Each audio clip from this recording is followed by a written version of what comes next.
healthcare organization, and we deal with a lot of the issues, so like pension we have to deal with, right? So how do we deal with pensions?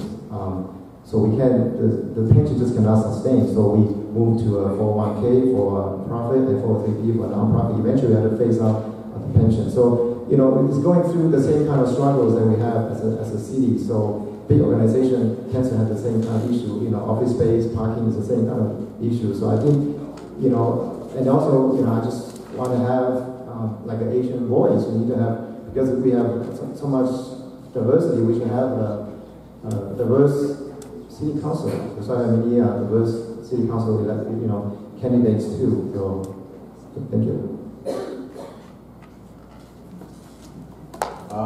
My unique qualifications. I've a long history as a leader in various political groups, grassroots efforts. I worked on the effort to pass the Irvine Open Space Initiative so that we all can enjoy the wonderful open space we have within our city limits. I was an original member of Project 99. Our initiative stopped the county plan for the airport at El Toro. We also initiated the Great Park concept, and most recently I led the successful fight to defeat the developer scheme called Measure B, which sadly was supported by 3 of the current city council members. We're ahead of time, so audience, if you have questions, please submit them to Tammy and Beatrice. Here's a question that just came up. I have to rephrase it. Transparency in government.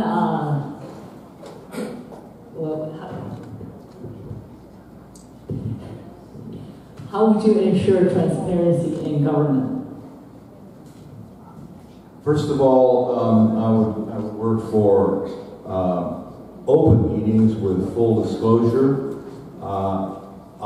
One of the things that most irritates me when I go to a city council meeting during the public input moments, instead of listening to the public, many of the city council members rudely are on their telephone, texting one another instead of listening to us, the residents of Irvine. I'm going to ban such devices during city council meetings so that you know you're being heard and you're not being cut out of the issues that are being texted currently. So that's pretty much it in terms of my view on transparency. I think we just have to try our best in that area, but sometimes certain things, I know we have a closed session city council meeting because it involves you know, legal issue and things like that, but I don't know how much of that, I mean, if it's anything that's legal or whatever, we shouldn't hide anything, right? But I don't know, maybe something that's secret that we cannot know, but I don't know if anything, maybe the federal law or that, I don't know, but I think we should ensure that all meetings, all agenda, everything should be public, because as a city council or mayor, they are public servants and not trying to hide anything. You know, we're all publicly, you know, serving people. Thank you. Next question. Well, we have like 12 years planned here. What is your vision of Irvine in the year 2030? Actually, my vision plan is actually more like 2100, it will be 22nd century.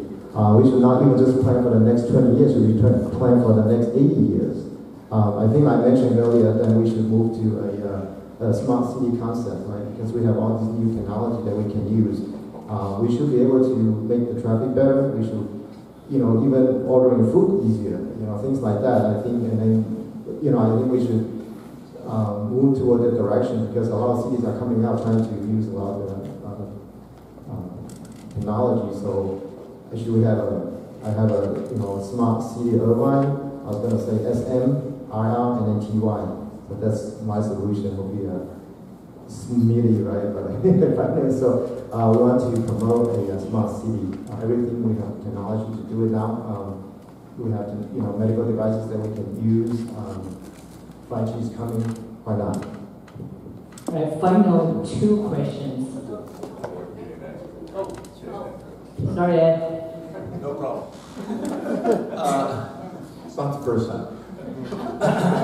Anyhow, my view is that I reflect on the original city general plan. It was visionary. It was a general plan that made us uniquely wonderful in terms of the quality of life we enjoy. That, sadly, has been chipped away by the current council.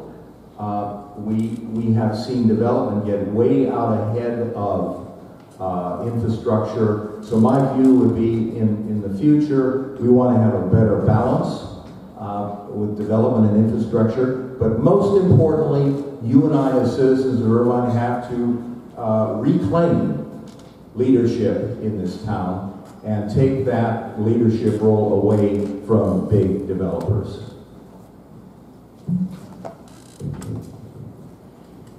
Would you support district elections in the city of Irvine to reflect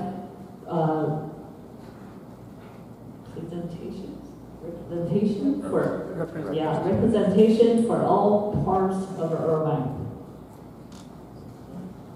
Actually, yes, I would.